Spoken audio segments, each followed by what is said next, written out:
கர்த்தர் நல்லவர், அவர் கிருபை என்றும் உள்ளது. கர்த்தர் இந்த தினத்திலும் உங்களோட பேச எனக்கு கிருபை செய்ததுக்காக கர்த்தர் கொடான கொடி ஸ்தோத்திரம். இன்றைய தினத்திலே வேதத்தில் உள்ள வசனங்களை தியானிக்கும்படியாக கர்த்தர் கிருபை செய்வாராக. முக்கியமாக இன்றைய தினத்தில் தியானிக்க போகும் வார்த்தை வாயை குறித்து. வேதத்தில் அநேக இடத்துல இதை குறித்து சொல்லப்பட்டாலும் அதை சுருக்கி உங்கள் மத்தியில் பேச ஆசைப்படுகிறேன். கர்த்தர் நல்லவர், அவர் கிருபை என்றும் உள்ளது. பிரசங்கி 5வது அதிகாரத்தில் 6வது வார்த்தை வாசிக்கிறேன், கேளுங்க. கர்த்தர் நல்லவர், உன் மாமிசத்தை பாவத்துக்குள்ளாக உன் வாய்க்கு இடம் கொடாது. உன் மாமிசத்தை பாவத்துக்குள்ளாக்க உன் வாய்க்கு இடம் கூடாது. வாய்க்கு இடம் கூடாது சொல்லுது பிரசங்கி. ராஜாக்களே ரொம்ப அனுபவிச்சு, உலகத்துல ரொம்ப அனுபவிச்சது பிரசங்கி ஒருத்தர் தான். அவர் அனுபவத்தை சொல்றாரு, உன் வாய்க்கு இடம் கூடாது, பாவம் செய்யும்படி உன் வாய்க்கு இடம் கூடாது சொல்றாரு பிரசங்கி. ஹல்லேலூயா. அது புத்தி பிசாக்கினால் செய்தது என்று தூதனுக்கு முன்பாக சொல்லாத, ஒன்னு செய்யாத, இடம் கொடாத, சொல்லாத. அடுத்து, தேவன் உன் வார்த்தைக்கினாலே கோபம் கொண்டு உன் கைகளின் கிரிகளை அழிப்பானேன். நம்ம வார்த்தைனால்தான் நமக்கு ஆசிரமம் வர்றதில்லை சில சமயம். ஹல்லேலூயா. நம்ம வார்த்தையினாலே தேவன் கோபம் கொள்றாராம். கோபம் கொண்டு என்ன பண்றாரா, நம்ம கையின் பிரியாசங்களை அழித்திடுவாராம் கர்த்தர். அதனால வாய்க்கு இடம் கொடுக்க கூடாது. வாய் நமக்கு அதிகமா துதிக்கணுமே கண்டு வீண் வார்த்தை பேசக்கூடாது. வீண் வார்த்தைக்கு கணக்கு ஒப்பு கொடுக்கணும்னு சொல்லிட்டு வேதம் சொல்கிறது. அதை குறித்து இல்லை, வாய்க்கு இடம் கொடுக்கக்கூடாது. உன் மாமிசத்தை பாவத்துக்குள்ளாக உன் வாய்க்கு இடம் கூடாது. நம்முடைய மாமிசம் பாவம் ஆகுது சொன்னாக்கா யாரால சொன்னா, நம்முடைய வாயினால தான்.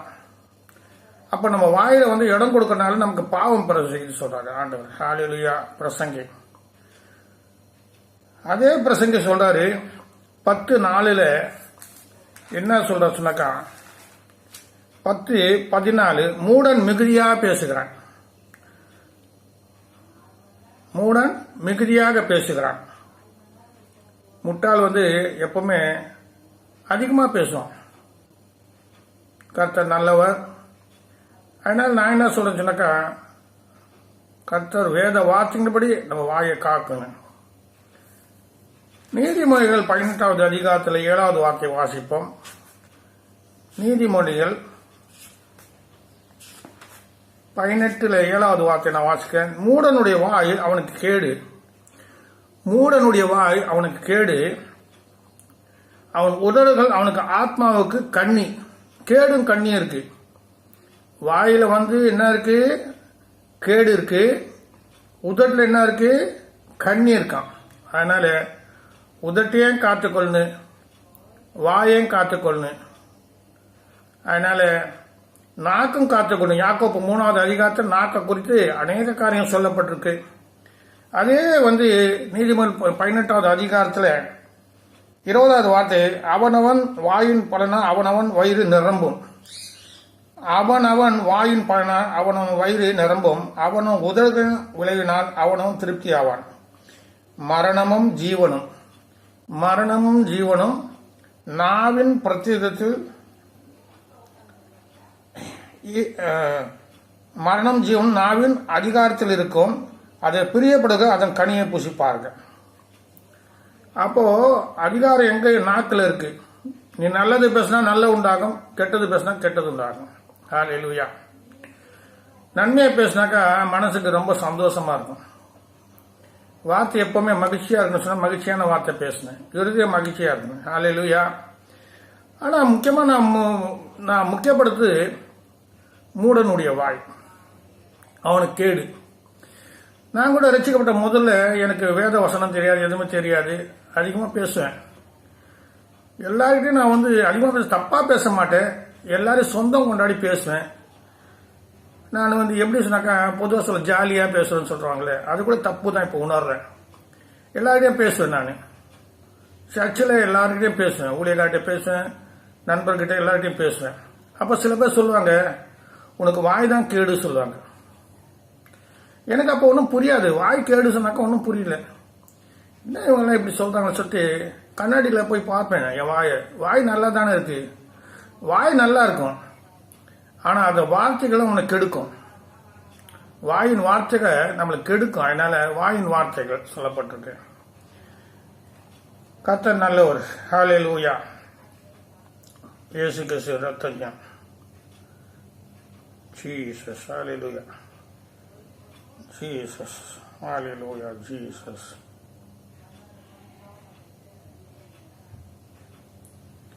கர்த்தர் நல்லவர். ஹல்லேலூயா. யோபு 15வது அதிகாரத்தில் 5-6 வாசிப்போம். யோபு 15வது அதிகாரம்.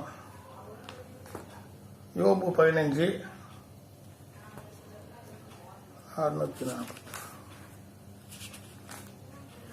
யோபு 15வது அதிகாரத்தில் சில வார்த்தை நான் வாசிக்கிறேன், நீங்க கேளுங்க. யோபு 15:5-6. பிரயோஜனமில்லாத வார்த்தைகளாலும் உபயோகமில்லாத வசனங்களாலும் தர்க்கிக்கலாமோ? நீர் பயபக்தியை வீணென்று சொல்லி மனுஷன் முன்பாக ஜப தியானத்தை குறைக்க பண்ணுகிறேன். உம்முடைய வாய் உம்முடைய அக்கிரமத்தை சொல்லி காட்டுகிறது. சில சமயம் வாய் என்ன பண்ணும்? நம்முடைய அக்கிரமத்தை சொல்லி காட்டும். சில பேர் பாருங்க, அக்கிரமத்தை மேன்மையா பேசுவாங்க. ஹல்லேலூயா. அப்ப என்ன சொல்லுது? ஒன்னு, உம்முடைய வாய் அக்கிரமத்தை சொல்லி காட்டும். அடுத்து, நீ தந்திரமுள்ள நாவை தெரிந்து கொடு. அப்ப தந்திரமுள்ள நாவு ஒண்ணு இருக்கு. அப்ப தந்திரமுள்ள நாவை தெரிந்து கொடுக்க சொன்னாக்கா உம்முடைய வாய் குற்றவாளி ஆக்கும் சொல்லப்படுது. அடுத்தது, தந்திரமுள்ள நாவை தெரிந்து கொண்டு நான் அல்ல, உம்முடைய வாயே உமக்கு குற்றவாளி என்று தீர்க்கிறது. உம்முடைய உதடுகளே உமக்கு விரோதமாக சாட்சி. உதடு நமக்கு விரோதமாக சாட்சி கொடுக்கும். ஹல்லேலூயா. கர்த்தர் நல்லவர், அவர் கிருபை என்றும் உள்ளது. அதுதான் யோபு 31 சொல்றாரு. யோபு 31வது அதிகாரத்தில் 30வது வார்த்தை நான் வாசிக்கிறேன், தியானிப்போம். அவன் ஜீவனுக்கு சாபத்தை கொடுக்கும்படி விரும்பி வாயினால் பாவம் செய்ய நான் இடம் கொடுக்கவில்லை. யோபு சொல்ற, நான் வாய்க்கு இடம் கொடுக்கலைங்க, பாவம் செய்யபடியா நான் வாய்க்கு இடம் கொடுக்கல. அவர் சொல்றது உண்மைதானுங்களே, வாய்க்கு அவர் இடம் கொடுக்கல. யோபு 2வது அதிகாரத்தில் 1வது அதிகாரத்தில் அவர் சொல்றாரு. அது வேத வார்த்தையை நம்ம கவனிக்கும். யோபு 1வது அதிகாரத்தில் 22வது, இவைகள் எல்லாவற்றும் யோபு பாவம் செய்யவில்லை, தேவனை பற்றி குறை சொல்லவும் இல்லை. அதனால இங்க பாருங்க,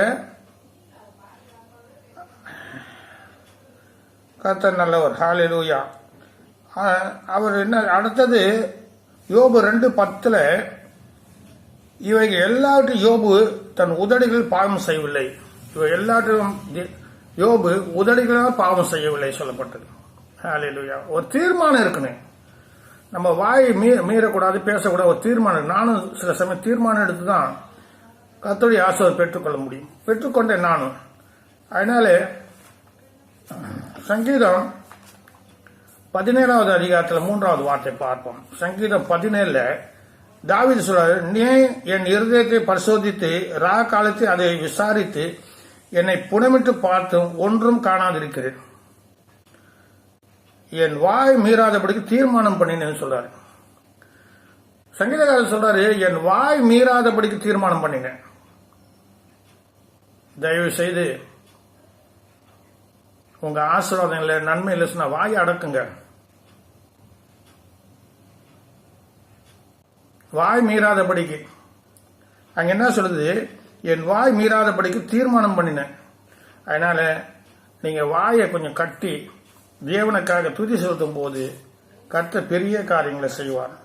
ஹல்லேலூயா. சங்கீதம் 59 ஒரு 2வது வார்த்தை பார்ப்போம். சங்கீதம் 52 59 12வது வார்த்தை பார்ப்போம். அவர்கள் உதடுகளின் பேச்சு அவர் வாயின் பாவமாயிருக்கிறது. அவர்களின் உதடுகளின் பேச்சு அவர்கள் வாயின் பாவமாயிருக்கிறது. அவர்கள் இட்ட சாபமும் சொல்லிய பொய்யும் ஆகிய இவைகள் நிமித்தம் தங்கள் பெருமை ஆகப்படுவார்கள். சில பேர் பெருமை ஆகப்படுறாங்க. வாயில பெருமையா பேசுவாங்க. ஹல்லேலூயா. இங்க என்ன அவங்க உதடுகளின் பேச்சு அவருக்கு வாயின் பாவமா, உதடுகளின் பேச்சு வாய்க்கு பாவமா இருக்கு. வாய் இருக்கு, உதடு இருக்கு, ரெண்டும். இங்க சங்கீதம் 59:12 அவங்க உதடுகளின் பேச்சு அவங்க வாயின் பாவமா இருக்கு. உதடுகளின் பேச்சு ஒண்ணு இருக்கு, வாயின் பேச்சு ஒண்ணு இருக்கு. ஹல்லேலூயா. இங்க உதடுகளின் பேச்சு இருக்கு. அண்ணாளுடைய உதடுகள் அசைந்தது, ஜெபம் பண்ணும் போது அசைந்தது, சத்தம் வரல, அது ஒரு பேச்சு தான். அதனால சில சமயம் நம்ம முறுமுறுக்கும், அது தேவனுக்கு விரோதமானது. அதனால நான் சொல்வது என்ன சொன்னாக்கா, யோபு 15:5-6 ஒன்று, சில வாய் என்ன பண்ண அக்கிரமத்தை சொல்லி காட்டும், சில வாய் குற்றவாளி சொல்லிட்டு தீர்க்கும், சில உதடுகள் என்ன பண்ணும், விரோதமா சாட்சி கொடுக்கும், நமக்கு விரோதமா சாட்சி கொடுக்கும். அதனால கர்த்தர் நாம மகிமைப்படும்படியாக என்ன சொல்லப்பட்டு, பேசாமல் இருந்தால் மூடனும் ஞானி எனப்படுவான்னு சொல்லிட்டு நீதிமொழியில் சொல்லப்பட்டிருக்கு. பேசாமல் இருந்தால் மூடனும் ஞானி எனப்படுவான். எப்படி பேசாம இருக்குன்னு இங்க என்ன சொல்லப்பட்டு, நீதிமொழி 10:18-2 பார்க்கிறேன். நீதிமொழி 18:2, நீதிமொழிகள் 18:2.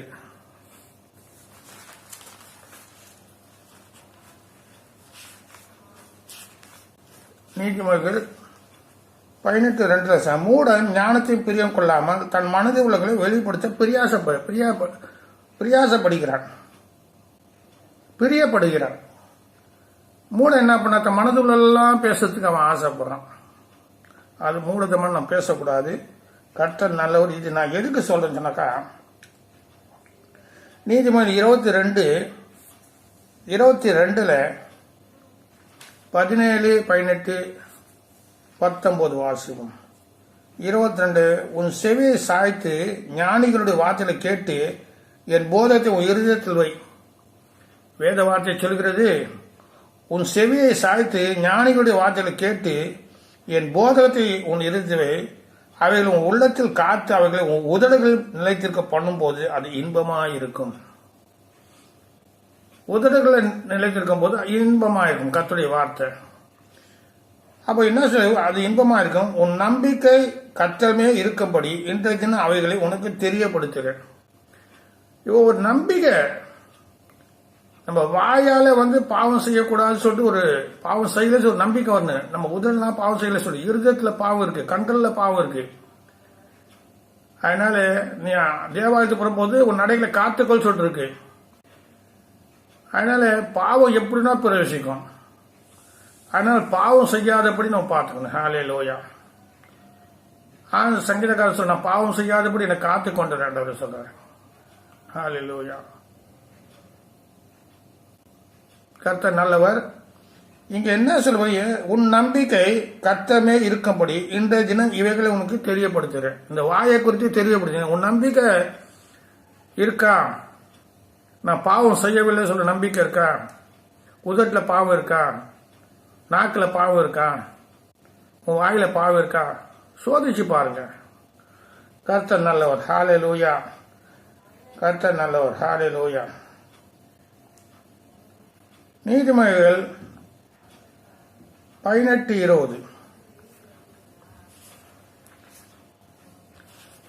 நீதிமொழிகள் 18:20 ஏற்கனவே சொல்லியிருக்கேன். ஹல்லேலூயா.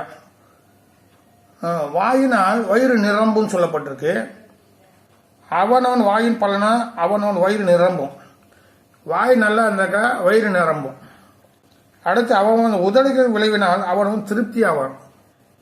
வயிறும் நிரம்பணும், திருப்தி ஆகணும். அப்ப என்ன பண்ண, வாய் அடைக்கணும். தேவையில்லாத வார்த்தை பேசக்கூடாது, பெருமையான வார்த்தை. ஒரு குரு கிட்ட ஒரு சிஷ்யன் வித்தை கத்துக்கினாரு. எல்லா வித்தை கத்து கொடுத்தாரு குரு சிஷ்யனுக்கு. ஒரு நாள் குரு அந்த சிஷ்யனை கூப்பிட்டு சொன்னாரு, நான் இங்க கத்துக் கொடுக்க வேண்டிய வித்தெல்லாம் உனக்கு கத்து கொடுத்தப்பா, நீ பட்டணத்துக்கு போய் அங்க இருக்கிற வித்தை கத்துக்கணும் வா சொன்னாரு. சரி குரு சொல்லிட்டு அவன் என்ன பண்ணா, குரு ஆசிரமத்தை விட்டு பட்டணத்துக்கு போறான். பட்டணத்துக்கு அநேக வருஷங்கள் இருந்து அங்க கத்துக்கின்னு மறுபடியும் குரு ஆசிரமத்துக்கு வரச்ச, குரு ஆசிரமம் கிட்ட அவன் சொல்றான், குருதேவா நான் வந்திருக்கேன்னு சொல்றான். குருதேவா நான் வந்திருக்கேன் சொன்னேன். அதுக்கு அந்த குரு உள்ளேருந்து சொல்றாரு, ஆசிரமத்துக்குள்ளேருந்து, சிஷ்யா நான் செத்த உடனே வா போ சொல்லிட்டு வச்சுட்டாரு. நான் செத்த பிறகு வா, நான் செத்த பிறகு வா சொல்லிட்டாரு. இவனுக்கு ஒண்ணுமே புரியல.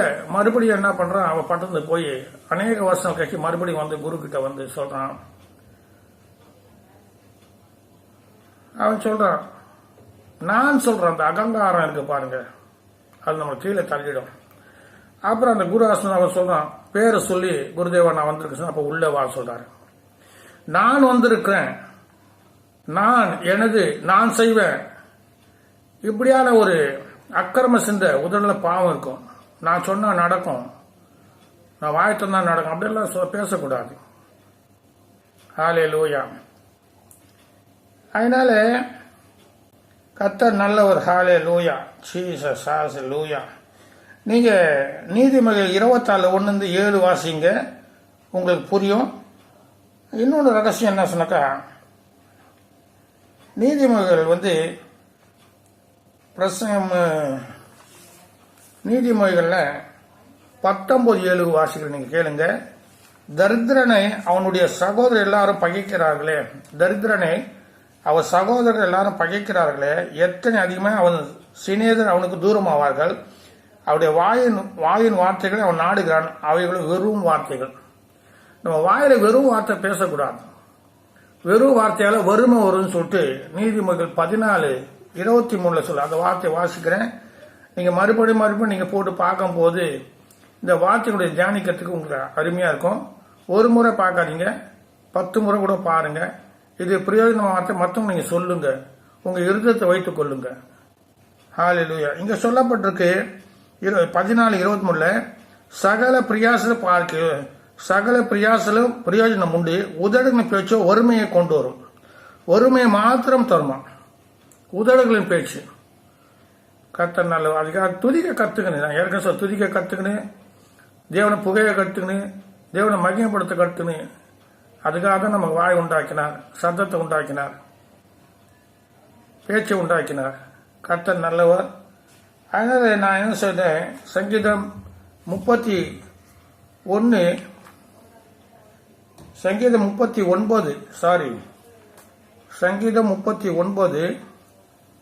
வாசிக்கிறேன், கேட்போமாக. என் நாவினால் பாவம் செய்யாதபடிக்கு நான் வழிகளை காத்து துர்மார்க்கு எனக்கு முன்பாக இருக்க மட்டும் என் வாயை கடிவாளத்தை அடக்கி வைப்பேன் என்றேன். அருமையான வார்த்தை. என் நாவினால் பாவம் செய்யாதபடிக்கு, அங்க வாயினால் பாவம், உதடினால் பாவம், நாவினாலும் பாவம் இருக்கு. 3 காரியங்கள் இருக்கு. ஒன்று, வாய் உனக்கு கேடு, உதடுகளும் கேடு, நாவும் கேடு. நாவை அடக்க முடியாது. தேவனிடத்தில் வைங்க, பலிபடுத்தி வைங்க உங்க நாவை, உங்க வாயை பலிபடுத்தி வைங்க, உங்க உதடுகளை பலி. உதட்டின் காலை செலுத்துகிற சோத்திர பலி, உதட்டின் காலை செலுத்துகிறேன்னு சொல்லிட்டு சொல்லப்பட்டிருக்கிறது, சோத்திர பலிகள். ஹல்லேலூயா. இங்க என் நாவினால் பாவம் செய்யாதபடிக்கு நான் என் வழிகளை காத்து துர்மார்க்கம் எனக்கு முன்பாக இருக்க மட்டும் என் வாயை கடிவிடத்தான் அடக்கி வைப்பேன் என்றார். நான் மௌனமாகி ஊமையாம் இருந்தேன், நலமானதையும் பேசாம அமர்ந்தேன், ஆனாலும் என் துக்கம் அதிகரித்தது. அதனால என் வாய்க்கு கடிவாளத்தை அடக்கி வைப்பேன். இந்த குதிரைக்கு பாருங்க, கடிவாளம் 1, கலிங்கம் 1. கண்ணுக்கு கலிங்கம், கடிவாளம் வாங்கி போடுவாங்க. ஹல்லேலூயா. அந்த குதிரை நேரா ஓடத்துக்கு கண்ணை மூடுவாங்க, அது நிக்க கொள்ள வாயில கடிவாளம் போடுவாங்க. அதனால நம்ம வாய்க்கு கடிவாளம் போடுவான் சொல்றாரு. சங்கீதம் 141 ஒரு வார்த்தை பார்த்து ஒரு 2 காரியங்கள் சொல்லி நான் முடிக்கிறேன். எனக்காக ஜெபம் பண்ணுங்க. நிறைய காரியங்களுக்கு எனக்கும் தேவன் கிருபை செய்வாராக, உங்களுக்கும் கிருபை செய்வாராக. சங்கீதம் 141 சங்கீதத்தில் நான் வாசிக்கிறேன், கேளுங்க. 141:3 கர்த்தாவே என் வாய்க்கு காவல் வையும், என் உடல்களின் வாசலை காத்துக்கொள்ளும். அவர் சொல்ற சங்கீதக்காரன், கர்த்தாவே என் வாய்க்கு காவல் வையும். அப்போ எதுக்கோ காவல் வைக்கிறோம், வீட்டுக்கு காவலாளி வைக்கிறோம், ஃபேக்டரி காவலாளி வைக்கிறோம். இருதயத்தை எல்லா காவலனும் காத்துக்கொள் சொல்லிட்டு சொல்லுது வசனம். என்ன சொல்லி, உன் இருதயத்தை எல்லா காவலோடும் காத்துக்கொள். அப்ப இருதயத்தையும் காவல் பண்ணு. இங்கே சொல்றாரு சங்கீதக்காரன், கர்த்தாவே என் வாய்க்கு காவல் வையும், என் உதடுகளின் வாசலை காத்துக்கொள்ளும். வாய்க்கு ஒன்று காவல் வைக்கணும், உதடுகளுக்கு வாசலை காத்துக்கொள்ளணும் ஆண்டவர். ஹல்லேலூயா. கர்த்தர் நல்லவர், அவர் கிருபை என்றும் உள்ளது. இங்க விசேஷமா என்ன சொன்னாக்கா, ஒரு காரியம் பார்க்கலாம் பாருங்க. லூக்கா 19 அதிகாரத்துல இயேசு சாமி ஒரு காரியத்தை சொல்றாரு. லூக்கா 19 அதிகாரத்துல நான் வாசிக்கிறேன். இங்க ஆண்டவர் என்ன பண்றாரு, தாளந்துகளை பத்தி பேசுறாரு. ஒருத்தருக்கு 5 தாளந்து 10 தாளந்து 2 அவங்களோட தாளந்து கொடுக்குற பத்தி சொல்லப்பட்டீங்க. வாசிங்க. முழுதுமா நான் விளக்கி சொல்லத்துக்கு நேரம் பத்தாது. நேரம் இருக்கு, நீங்க பார்க்க மாட்டீங்க. சுருக்கமா பேசினா நீங்க பார்ப்பீங்க. 1 மணி நேரம் 3/4 மணி நேரம் பார்க்கறது கஷ்டமா இருக்கும். அதனால நீங்க தியானிங்க. கர்த்தர் நல்லவர். பாருங்க இங்க என்ன சொல்லப்பட்டிருக்கு. இந்த லூக்கா 19 அதிகாரத்தை 21வது, நீர் வைக்காத எடுக்கிறவரும் விதைக்காதது அறுக்கிறவருமான கடினமுள்ள மனுஷன் என்று அறிந்து உமக்கு பயந்திருந்தேன் என்றான். இவர் தாளந்துங்களை கேட்கிறாரு. தாளந்து கொடுத்தான், 5க்கு 10 கொடுத்தான், 10க்கு 20 கொடுத்தான். ஆனா என்ன தாளந்து வாசிக்கல. நீங்க வாசிங்க. பொதுவா நான் பேசுறேன். அதற்கு அவன் பொல்லாத ஊழியக்காரன். நான் சொல்ற அதற்கு அவர் பொல்லாத ஊழியக்காரன், வாய் சொல்லை கொண்டே உன்னை நியாயம் தீர்க்கின்றான். சில பேருக்கு அவன் வாய் தான் அவனுக்கு கேடு சொன்னதுன்னா வாய் தான் நியாயம் தீர்க்கும்.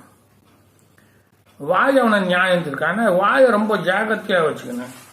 வாயை நியாயம் தீர்க்கும். அதனால வாய் ரொம்ப ஜாகிரதையா வச்சுன்னு சொல்லப்பட்டிருக்கு. இங்க என்ன சொல்லப்பட்டிருந்தாக்கா, மறுபடியும் சொல்றேன்.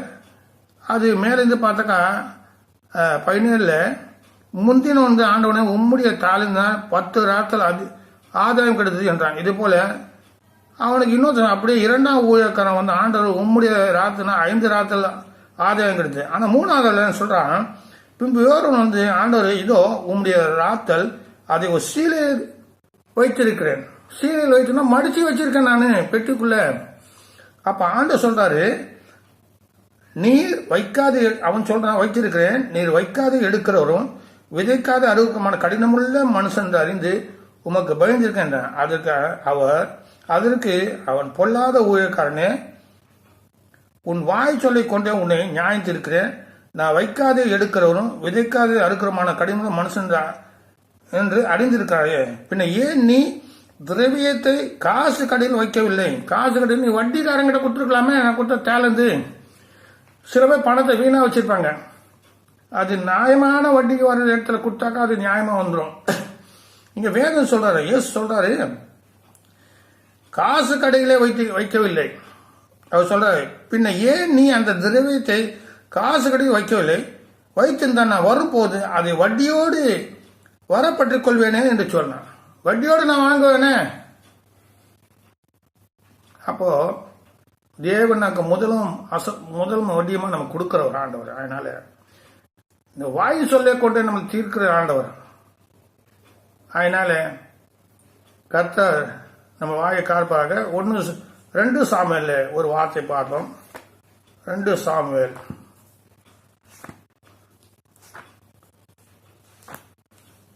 2 சாமுவேல்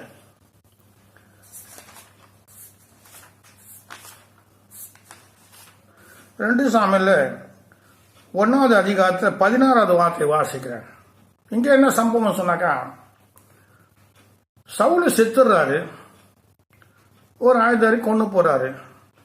அவனுக்கு என்ன சொன்னாக்க, நம்ம தாவீது போய் சொன்னாக்க நம்ம வெகுமதி தருவான்னு சொன்ன யோசனையோடு வரான். இன்னைக்கு அப்படிதான் இருக்காங்க சில பேர்.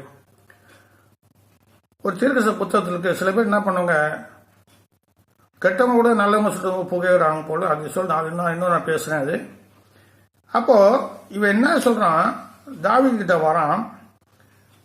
பாருங்க 1:13, தாவீது அதை தனக்கு அறிவித்த வாலிபனை பார்த்து, நீ எவ்விடத்தான் என்று அதை கேட்டதுக்கு அவன், நான் அந்நிய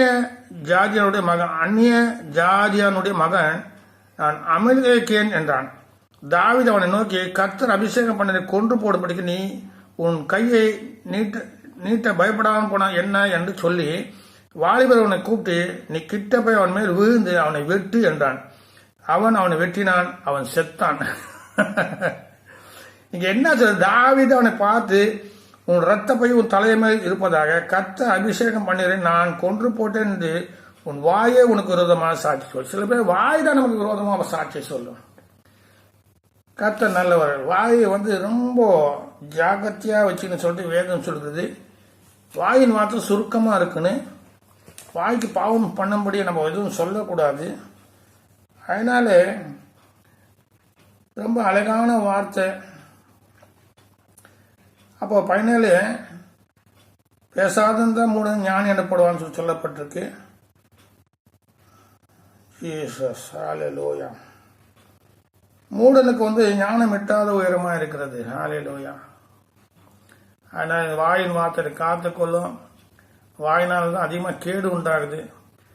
நானும் எனக்கு தெரியாது, முன்னெல்லாம் ரொம்ப பேசுவேன்.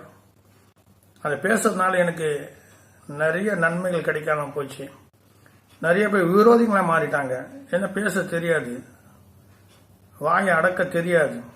வேதம் படிக்க படிக்க தேவன் தான் இந்த வார்த்தை. எனக்கு யாரும் பைபிள் காலில் சேர்த்துக்கல. ஏன் சேர்த்துக்கல சொன்னாக்கா, எனக்கு அந்த அளவுக்கு புத்தி கிடையாது, ஞானம் கிடையாது, தமிழ் வராது. ஆனால் தேவன்கிட்ட நான் அநேக நாள் ஜெபம் பண்ணேன். வாரத்துக்கு 2 நாள் உபவாசம் போட்டு ஜெபம் பண்ணேன். நைட்டெல்லாம் 2 மணி வரைக்கும் பைபிள் படிப்பேன். தெரியுதோ அது 2வது காரியம். இப்படியா நான் தேவனுக்கு ஒப்பு கொடுத்து செய்யும் போது தேவன் எனக்கு எல்லாத்தையும் சொல்லி கொடுத்தார். பவுல் சொல்றாப்புல, நான் யார்த்தையும் கற்றுக்கவில்லை, கத்தரே பசுதான் கற்றுக் கொடுத்தா சொன்னாப்புல ஆவியானதான் சொல்லி கொடுத்தாரு. பைபிள் காலேஜ் படிக்க ஆசை, பைபிள் காலேஜ் சேர்த்துக்கல. எங்க போனா மறைமுகமாக எனக்கு எதிர்ப்பு. இவன் கெட்டவன் சொல்லுவாங்க. யார் நல்லவங்க சொல்லுங்க? ஸ்திரீயில் பிறந்தவன் ஒருவனும் நல்லவன் இல்லை, நீதிமான் இல்லை சொல்லிட்டு யோபு 25:1 சொல்லப்பட்டிருக்கு. பாவம் செய்த நீதிமான் ஒருவனும் இல்லை சொல்லிட்டு பிரசங்கில சொல்லப்பட்டிருக்கு. அதனால பாவம் செய்துதான் நீதிமான் ஆக்கப்பட்டமே கண்டி நேரடியா நீதிமான் ஆக்கப்பட்ட யாரும். வசனம் சொல்றது சங்கீதத்துல, தன் பிழைகளை உணர்கிறவன் யார்? தன் பிழைகளை உணர்ந்து, நான் என் பிழையை உணர்ந்தேன், நீங்க உணர்றீங்களா? உங்க வாயினால எவ்வளவு உங்களுக்கு சாபம் இருக்கு தெரியுமா? உங்க வாயினால எத்தனை நன்மை நீங்க பெற்றுக்கொள்ளாம இருக்கீங்க தெரியுமா? உங்க வாயினால உங்க சமாதானம் இல்லை, உங்க வாயினால உங்களுக்கு ஆஸ்வாதம் இல்லை. அதனால வாயை தேவனுக்கு ஒப்பு கொடுங்க, நாக்க ஒப்பு கொடுங்க, உதடுக்கு ஒப்பு கொடுங்க, உங்க இருதயத்தை ஒப்பு கொடுங்க, எல்லாத்தையும் ஒப்பு கொடுத்து பலிபிடித்து வைங்க. கர்த்தர் உங்களை நிரப்புவார், திருப்தி ஆக்குவார். சங்கீதம் 103 வார்த்தை சொல்லி நான் முடிக்க பிரியாசப்படுறேன். உங்களுக்கு என்னை விட நிறைய நீங்க படிச்சவங்க, நான் உங்களுக்கு பார்த்து சந்தோஷப்படுத்தக்கூடிய சூழ்நிலை இல்லை. நீங்க பேசும்போது அது நான் கேட்பேன். ஒரு சமயம் வரும் நீங்க என்னோட பேசுவீங்க. அதனால 101 சங்கீதத்தில் 103வது சங்கீதத்தில் நான் வாசிக்கிறேன் பாரு. நன்மையினால் உன் வாயை திருப்தி ஆக்குகிறார். நன்மை வாங்க சொல்லுவோம், என்ன சொல்ல, கர்த்தர் நன்மையினால் வாயை திருப்தி ஆக. அந்த வசனமே எப்படி இருக்கு பாருங்க. எல்லாம் ஜெபம் சொல்லி முடிக்கிற வசனம். என் ஆத்துமாவே கர்த்தரை ஸ்தோத்திரி, என் முழுவலுமே அவருடைய பரிசுத்த நாமத்தை ஸ்தோத்திரி, என் ஆத்துமாவே கர்த்தரை ஸ்தோத்திரி, அவர் செய்த சகல உபகாரம் மறவாதே. அடுத்தது, அவர் உன் அக்கிரமத்தெல்லாம் மன்னித்து உன் நோய்களெல்லாம் குணமாக்கி உன் பிராண அழிவுக்கு விலைக்கு மீட்டு உன்னை கிருபையினாலும் இரக்கத்தினாலும் முடிசூட்டி. 5வது, நன்மையினால் உன் வாயை திருப்தியாக கைக்கு சமமாய் உன் வயது திரும்ப வாழ்ந்து ஆகிறது. ஒடுக்கப்படுகிற யாருக்கும் கர்த்தர் நீதியும் நியாயத்தையும் செய்கிறார். ஹல்லேலூயா. இந்த 5வது, நன்மையினால் உன் வாயை திருப்தி செய்வார். நீ மௌனமா இரு, கர்த்தருடைய நன்மை உனக்கு கிடைக்கும். நன்மையினால் உன் வாயை திருப்தி ஆக்குவார். வாயை மூடி இருந்தாக்கா வாயில நன்மையா நீ வேண்டியது, நீ என்ன பிரியாசப்படுற உள்ளத்துல, அதெல்லாம் கர்த்தர் உன்னை நன்மையால் திருப்தி ஆக்குவார். ஹல்லேலூயா. உன்னை நோயை விளக்குவார். எல்லாம் இருக்கு அதுல. எப்பவுமே ஜபம் முடிச்சோன்னு தான் இது சொல்லுவோம். ஆனா இந்த சங்கீதம் முன்னே சொல்லப்பட்டிருக்கு. ஏன்னா நீங்க ஜபிக்காம போயிடுங்கிறது முன்னே எழுதிட்டாரு. கர்த்தர் நல்லவர். கர்த்தர் கூட பேசுவாராக. கர்த்தருடைய நாமத்தை உங்களை ஆஸ்வதிக்கிறேன். ஆமென். ஹல்லேலூயா.